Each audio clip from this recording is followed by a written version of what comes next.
Okay, let's get after it today. Here we go. So we're start off with current events. Current events. All right. You fellas get done? I know. I won't be here Friday. Yeah, if you were here yesterday, you would know. Yeah, okay. All right. Chris, you want to go first? Sure. Go ahead, sir.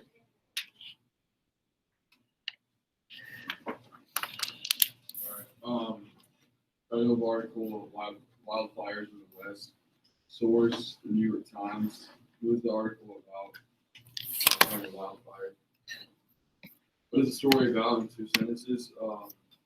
2 sentences from it. One after another, major fires exploded across Washington, Oregon, and California. Earlier this month, it added up to the worst fire season on record. When did the story take place, or is it in the future? It's taking place right now at the moment, but the article was made 3 days ago. Where and the story takes place, Washington, California, but specifically in California.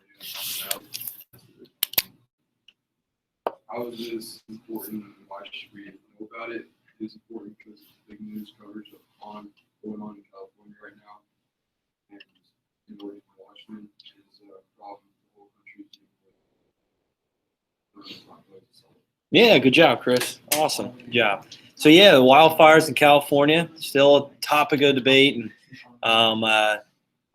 obviously, how do you stop it, right? Okay, it's really dry out there. They've been happening for many, many years. And, you know, it's to the point where I don't know what would the solution be for that. It's like, I don't know how you stop it. And it's just tough to do, right?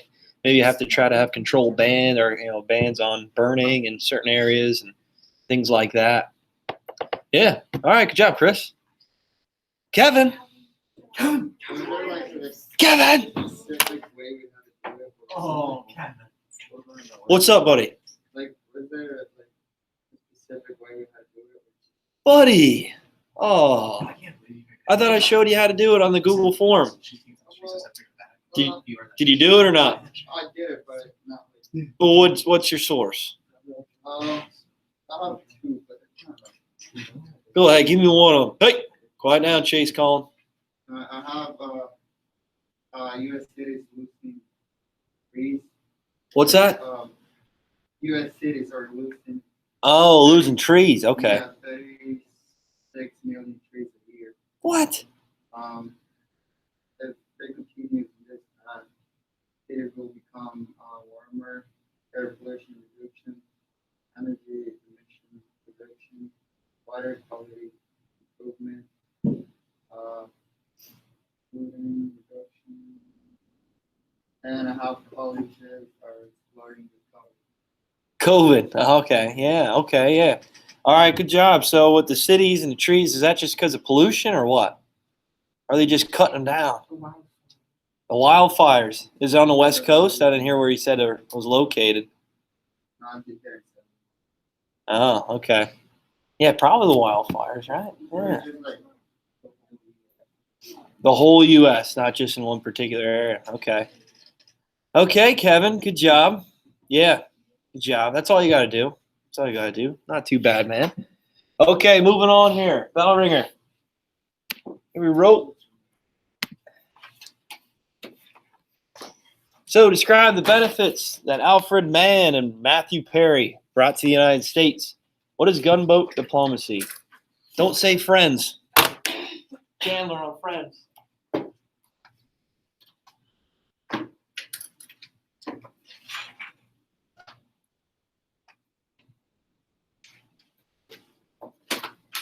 Is there a Battleringer yesterday? Yep. It was indeed. Oh. What's the first one? I have all my describe what the is. Okay. There's some more. Yeah. Describe what the was.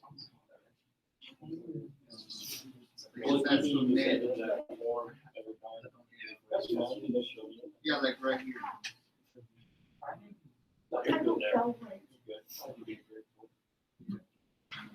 I got to put a drop box there for that. That's bad. Thank you.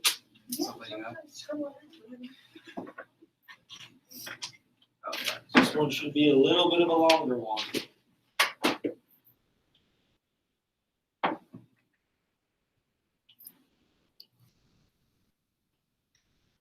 Is there a game today, Haley? Is there? Line Mountain. Ooh, jeez. I'm gonna take it to them. I don't know how good they are in soccer. So, Oh, jeez, Chris.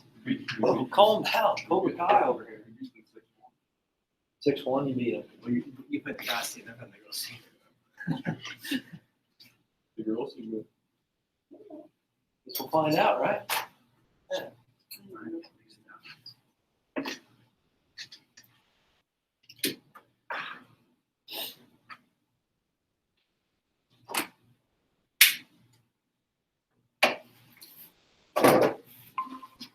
What is the record on the year so far? 2-2. We're on Viking. Oh yeah. But we did good. It's all The States. it's just like really unpredictable though. Like there's no team that's like the best. It's like we're all Just real competitive. It's because Halifax beat us. Susquehanna beat Halifax. But you beat And then we Susquehanna. beat Susquehanna like by a lot. What the heck? Yeah. Matchups. Who knows? It's normally just whoever puts the goals in. Doesn't really matter sometimes. Whoever scores more goals will probably win, right? Yeah. Yeah. What about that? Who would have guessed? No, that's cool though. I mean, you never know. It's up in the air. Good. No, it sounds. You can be the better team for the whole team. Yeah. Like have most of the possession. Whoever has like lucky Mm-hmm. shots. That'd be at the right place at the right time. What about you, Haley? What's the record? Soccer. What's that? 1-1. Okay. Both sides. Yeah, talks. Nice. Not like that wrestling record last year, Colin, right? Right. What was it? I don't even remember. I was like 19 or something. Dang, look at you, man. But, yeah. 19 forfeits. Stud. Yeah. Still remember that match up at where were we Try that. Like, at? but I No. rolled up for Yeah. No, it was the where was it now? Montgomery. The Montgomery Tournament. Where you're bleeding everywhere. That's what stopped bleeding. Yeah. And they wrapped my head out. Yeah. Picture of that. There's a picture of that somewhere. Oh, Rob has a picture of it. Let's give it a go on you guys. he does. Oh, that was funny. That was the hell of me just making fun of Yeah, him. it was. Bleeding on my nose. He's laughing at my face. I was laughing too the whole match. Still won though. You did. Threw him around. Yeah. We need more time? You good? Are you good, Autumn? Okay. A little bit more time. One more minute. Chase, you should wrestle this year, man. Yeah. Need a 195 pounder. Such people in headlocks and stuff, you know. Throw them around. Now guys follow the wrestling. Huh? You literally said that in the game. Because you're fighting everybody in the field. No? I told him about sticks for arms. Stakes for arms. Yeah. That's why you're going to the Kings every morning, right? Exactly. Yeah. Now I'm mostly doing leg work. Okay. Like, What? Yeah. Why? Leg day, every day. If you're freaking kicker, don't do legs. What? I'm doing leg work now. Yeah. Okay, let's go over this real quick. Describe the benefits that Alfred Mann and Matthew Perry brought to the United States. Let's start off with Alfred Mann. Why was he important? Colin, you watched the video last night. Just catch up, you know, be prepared for today. I did the footwork though. Chase, batting 1,000. Let's go today. Alfred Mann. Alfred Mann, he like helped increase trade. Keep going. Well, let's hear what you say. Yeah. I think I might have him mixed up. Oh, keep going. I do Matthew Perry. I know All right, let's go Matthew Perry first. He's the one that got Japan to trade with us. Haley. And he did it by like bringing the whole military there, pretty much just scaring them. Okay, yeah, good job. So he's the one that really pushed for gunboat diplomacy, right? And he was the one that opened up trade with Japan. So for 400 years, right, Japan was closed off from the rest of the world. They tried to decrease the amount of influence that they had within their country, okay? Because Japan's a what? What is Japan? Which allowed them to isolate themselves from the rest of the world. What's that? Oh, it's not 2 for 2, baby. Let's go. Yeah, they're an island. Good job. So they could isolate themselves. And it took all the way till 1853 for Matthew Perry to come over with these huge gunboats, right? These naval ships that Japan's never seen before, with the steel, the iron, right? And then the artillery, the cannons, okay, different types of weapons attached to these naval ships. And he was firing them off in a bay, in a harbor, which really pushed Japan to open up their borders with the United States. What did Japan accept then from the United States? What was the trade-off? Okay, so obviously trade with the United States opening up trade with Japan. But what did Japan receive in return? What did they receive in return? You remember? 3 for 3, who knows? What did Japan receive from the United States? It's obviously trade, but what else? What's that? Weapons, right? Industrialization, okay? Modernized thinking, right? Westernized views, right? So Japan's accepting these new ideas, these innovations, expansion, okay? Industrialization to make new products, finalize goods, and build a military. So the only Asian country in the world in the 1850s that was going through industrialization, Japan, okay? And who would we fight in World War II? Japan. Oh my gosh. What else did Matthew Perry set up and establish in Hawaii? Angel, you know? Started Church Hawaiian Islands. Okay, but what's that? I'll get you an eraser. What did he establish there? Go ahead, Chase. A military base? Where at? What's that military base called? Pearl Harbor. Yeah, good job. 3 for 3, man. You're killing it. Good job. So he helped establish Pearl Harbor. Good job. So military base. Matthew Perry, make sure you remember gunboat diplomacy. And we know what gunboat diplomacy is, right? What is it? What is it? It's really almost the same thing as big stick diplomacy, which we'll talk about when we get to Teddy Roosevelt. Melissa? Taking big ships with massive guns, like threatening people to get what you want. Yeah, good job. So you're threatening with your military, your naval ships, right? You try to open up trade and get whatever you want. Yep. All right, last one here. Since we had to skip them. Alfred Mahan. Alfred Mahan, what's he famous for? Angel, go ahead. He's a military historian who has He said U.S. needed foreign bases to refuel and equip. And by 1900, U.S. had the third largest navy. All right, yep, good job. So you had to take a walk on that one. We just walked in. Alfred Mahan. Yeah, so Alfred Mahan was a military historian. He thought the only way the United States can expand and become this imperialistic country was increasing the Navy, right? Okay, building up the Navy. And what is the advantage of having a strong Navy? What do you think? What do you think? Especially during this time in the mid-1800s. Ethan, you know? What are some advantages of having a strong Navy? Why did he think, you know what, if we want to try to advance, if we want to become a stronger power, we need a strong Navy?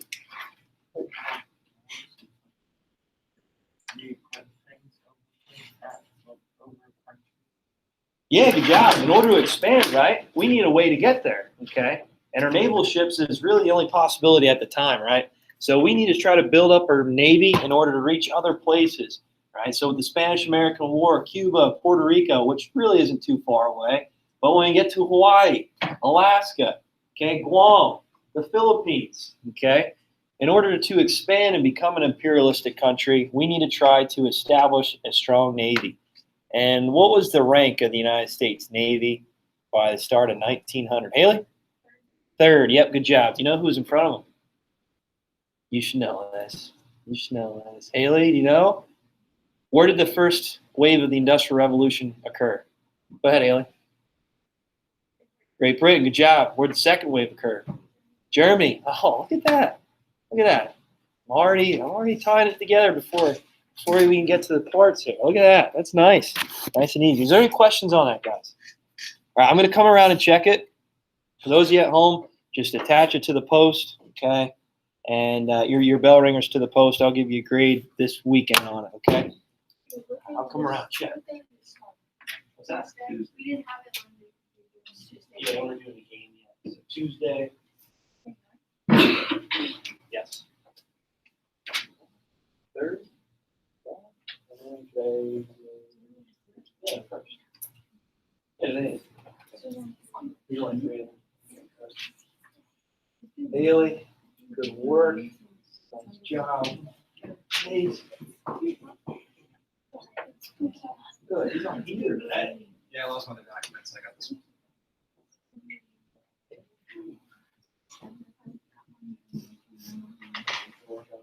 I can't believe that.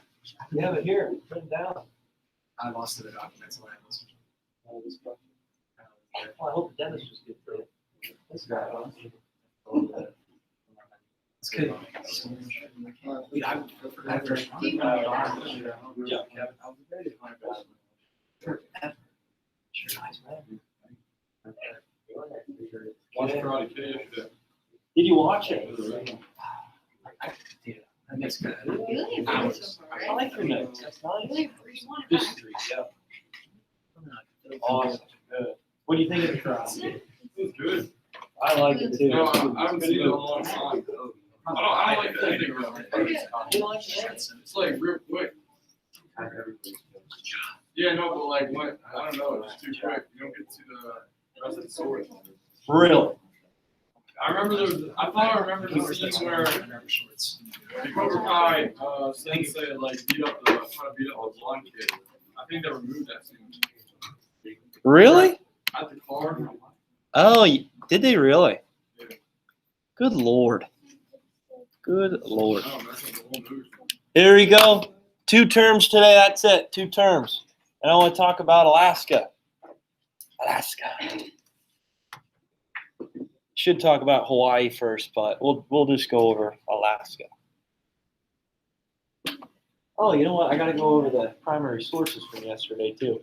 How about I go over Alaska? We'll do the primary sources last. Does that work? Hopefully you turned them in. Hopefully you turned them in. I did. Good. Good. No, you should watch a video. Lesson from yesterday. It was a good one. Good one. I have a night shift. Graveyard shift. You can watch it on your breaks. I don't have a break. Work at 4. I don't have a break. 4 hours. Splinters in my hands. You think they give us breaks? Oh, I'm standing there. Come on, get back to work. Yeah, I don't take some of those breaks out. Yeah, he sits on a thing. You know this is getting recorded. I can show them. Oh, no more breaks for you forever. We don't get breaks. I haven't worked in like 2 months. So. Yesterday, the paint computer for everything. He was like, "What'd you do?" And I was like, "Nothing." Somebody turned it off again. No, I don't know what I did, but I messed it up. Guys. Did you unplug it? No, yeah, I'm plugged in. That's why it didn't work. If you turn it off, it takes like an hour. I know. I think it took an hour to get this guy's pay yesterday. And then listen to this, but some guy yesterday won $1,000 in pay. And then For like, He must be a painter. yes. Or he's doing some artwork where he's just throwing it all on the walls. Yeah. Where he can. That's crazy, man. I used to do that to my aunt. My aunt's deaf. And whenever she'd be vacuuming and I'm watching a show or something, I just she'd keep vacuuming. It's like, what? You are rude. That's not funny. I don't know how she didn't like feel the vacuum nut, you know what I mean? But I I just turned it off. just unplugged it. She's probably hovering over her spot. This vacuum's broken. This is crazy. Did she ever like catch on? Nope. Well, yeah, she would. When she go and move the vacuum, she'd see it's unplugged and freak out. That was when I was really young. Oh man. I think that like now. No, not now. She's pretty old now. She's pretty old. Yeah, I think that like right now you're doing And she has one of those chairs with the remote controls. And whenever she was sleeping, I walk in and grab it and like push it back all the way, like put the arrow back, and she'd wake up. She'd be like a decline, freaking out You got a massage chair? because then I would put the remote on the floor so she couldn't get it. Oh, it's terrible. No, the massage chair is one of those where there's a remote control. You can go up and down, so you can recline. Okay, sphere of influence. Here we go.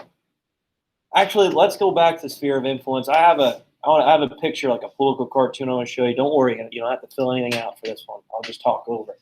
Boxer Rebellion, what do we have? What is a Boxer Rebellion?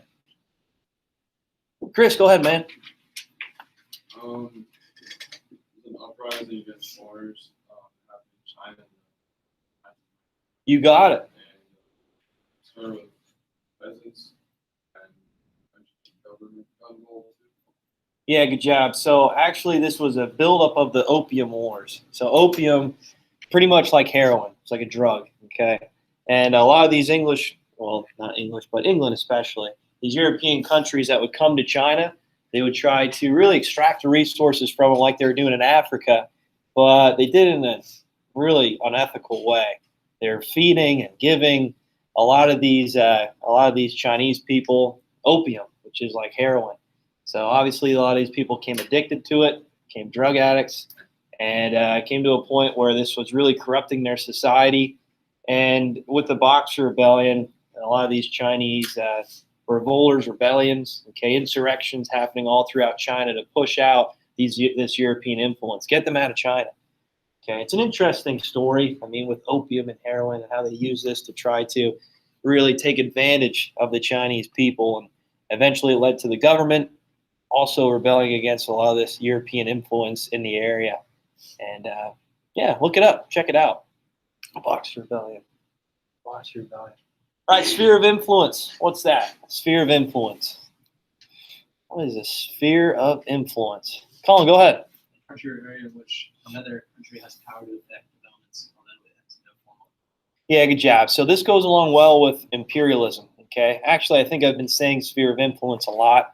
And this is when these countries are taking over these areas for territory and for taking it over for resources.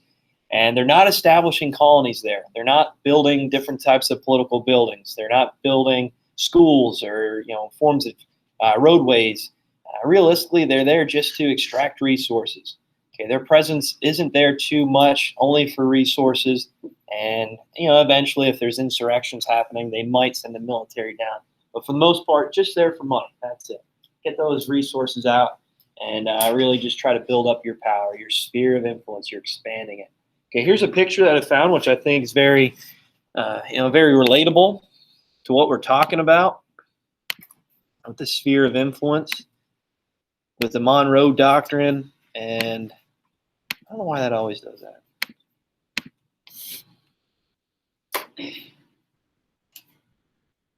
With the Monroe Doctrine. Okay, so as we can see, the Western Hemisphere controlled by who? Who's that controlled by? Yeah, Uncle Sam, the United States, right? Okay, so here's the Western Hemisphere. You see the hat that says Monroe Doctrine on it, and that's to push out all these European countries from the Western Hemisphere, get them out of there. And then on the other side, the Eastern Hemisphere, okay, who's all standing there? Who do you think those people are supposed to represent? What do you think? Colin?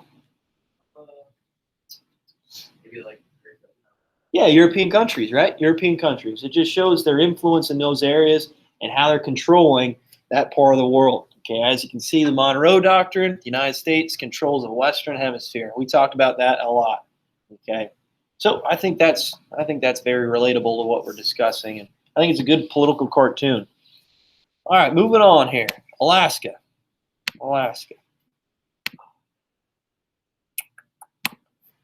Yeah. Make sure we're still screen playing. Sometimes it boots off. Yep, we're good yet. Good. Okay, I wanted to start off with Hawaii, but we'll talk about Alaska today. Alaska. So William Seward. Make sure you guys remember this guy. William Seward. I think I have an interview with this guy on my podcast, so let me check it out. Maybe I can share it with you. Do I? I think I Yeah. do. Yeah, I think I do. He did last year for US Complex. Oh, I did. Okay, there we go. So maybe I can post that for you tonight, and you can check it out for tomorrow. Maybe I'll have some questions on it. We'll see. I don't know yet what I'm doing. You interviewed this guy. I did. I dug him up. Said, yo, can you do an interview on the Bowman Show? I said, yeah. Heck yeah, I heard all about it. Sweet. #1 on podcast, Apple Podcast. William Seward, here we go. So this man was really, in ways, thought, many people in America thought he was a great man for expanding the United States to Alaska, claiming this territory, this land, and many other people think he was stupid. So why would we try to purchase this land? This is dumb. This makes no sense. We'll talk about that right now. So his claim to fame, he convinced the United States to purchase Alaska. Okay, so who was Alaska controlled by before? Who owned it? You guys remember? I know I talked about this. Andrew? Russia. Yeah, Russia. Good job. So Alaska up here, controlled by Russia. So right after the end of the Civil War, this is right when this is happening. Okay, so 1867, right after the Civil War. So many people thought he was wasting the United States money, taxpayer dollars. Why? What do you think? What do you think? We'll talk to you how I'll explain how much he actually purchased it for, which is really cheap. But why does many people think he was wasting money here? Alaska's beautiful, right? We know it as a great vacation destination. Okay, go hunting. Alaska. I never heard anyone on a vacation to Alaska. Cruise ships up to Alaska, really? Well, maybe you should check it out sometime. Look up some videos. Maybe you can do a virtual field trip on it. That'd be cool. So Alaska, why was many people upset with this purchase of Alaska? Why do you think, Colin? Since you want to downgrade it so much. Oh, Yeah. I guess just wasting their tax money. Taxes. Why? Why were people not interested in this purchase? Chase, go ahead. I thought it was just frozen tundra. Yeah, exactly, right? They thought, you know what? This is just frozen tundra, frozen land. Yeah, exactly. Strike out for you, another knock for him. Okay, there you go. So Alaska, frozen tundra, they're like, oh, what are we going to get out of that? Just ice? We're going to fill the freezers up? What the heck's up with this here, So actually, we bought it for a very low price, $7.2 million. That was it. In today's money, it's probably around $150 million. Not much for a country, But the United States just got out of the Civil War, right? So this was, in a way, a huge purchase and a lot of land. It was 2 cents an acre. 2 cents an acre, man. What do you think about that, Chris? That's pretty good. Pretty good deal. Heck yeah, 2 cents an acre. I'd buy that up. In today's money, it'd probably be around 50 cents an acre. Still really good. So $7.2 million to Russia. At the time, Russia was going through a lot of issues. They didn't go through industrialization, right? At the time, they were building up and trying to connect trade with Japan. Wasn't happening because of the United States. And they were very threatened by Great Britain. Remember, Great Britain, strong power at the time. Probably, well, they were the most innovative. They were the biggest military navy. And Russia was threatened that, you know what, if Great Britain tries to take over Alaska, they're a lot closer to our borders, okay, a lot closer, to the point where they're almost going to be surrounding, right, because Great Britain still controlled Canada at this time, right? So they thought, you know what, if Great Britain controls Alaska, they're really going to have us surrounded. So we need to make sure that someone else gets this land. And the U.S. thought, you know what, let's follow that Monroe Doctrine, right? Let's kick out these European countries and try to really control the Western Hemisphere to ourselves. So $7.2 million, we bought it. Doubled the size of the United States. Doubled it. So if you put Alaska, let's just put it here. Holy cow, it's almost nearly as big as continental United States. So again, a lot of people thought this was a terrible purchase, though, just because it was a frozen tundra. And everyone thought that William Seward was stupid for doing this, okay? Especially right after the Civil War. We had to perform reconstruction on the whole South. That takes a lot of money to do. We need to try to build up our military forces again. Okay, so many people thought this was a stupid purchase, but turned out to be very, very valuable. So provided a lot of raw materials like timber and oil.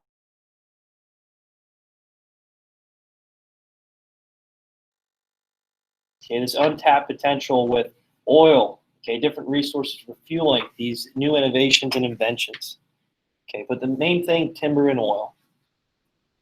Timber and oil. Also, gold. I love gold. Austin Powers, right? Gold money. So, Joe Juneau. Oh, do you know the capital of Alaska? Do you know? Chase, do you know? Huh? Do you know? Me say it on that. Autumn, do you know? I know. Do you know? What is it? I know it. Do you know? I know it, but did you know it? That's a cool joke, isn't it? So calm. Straight his face. I know it. Do you know it? Oh, that's a knee slapper there. Okay. But yeah, he found gold up in Juneau and pushed a lot of people to really try to establish themselves in Alaska. And oil, timber, especially moving into this industrial age, provide a lot of the United States oil, natural gas. And it is a great vacation spot. A lot of people take cruises up there, and they enjoy the beautiful scenery and hunting especially. Also whaling, okay, different types of fish and produce, things like that for the United States market, okay, with whaling and different fish. But anyway, people call it Seward's Icebox. Make sure you remember that, Seward's Icebox. They thought this was a stupid purchase. They didn't think it really had anything to offer. But realistically, Alaska was a great purchase, okay? And we established what there? To keep an eye on Russia and Japan. What do you think, Chris? You know, what is it? What they established there? Keep an eye on Russia and Japan.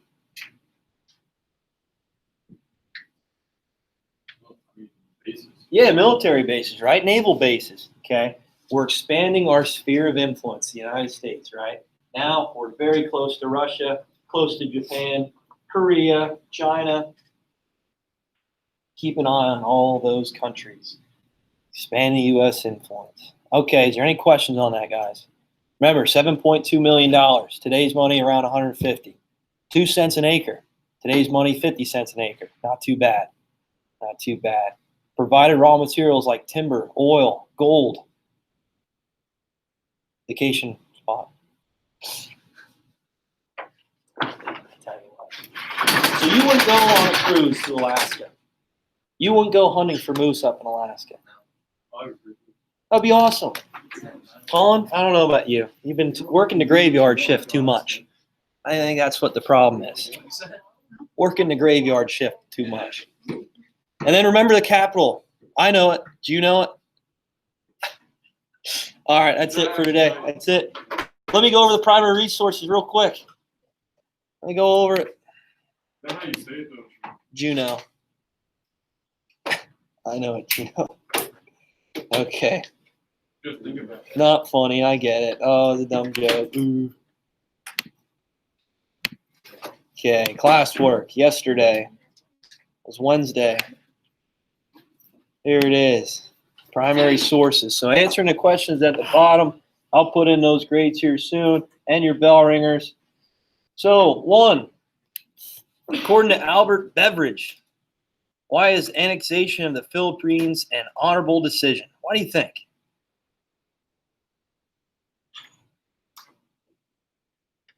What do you think? An honorable decision. What do we have for 1? Colin, go ahead. He thinks it's honorable because it's taken over the Philippines. Humane and moral way. Okay. Yep. So with Spain, their control of the Philippines, it was very harsh. They extracted resources.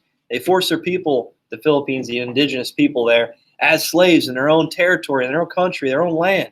Do you think the United States did anything different? No. But hey, that's kind of what pushed us to go there and persuade the American people to go there. All right, good. 2, what does Beveridge think of the people of the Philippines? What do you think? Haley, go ahead.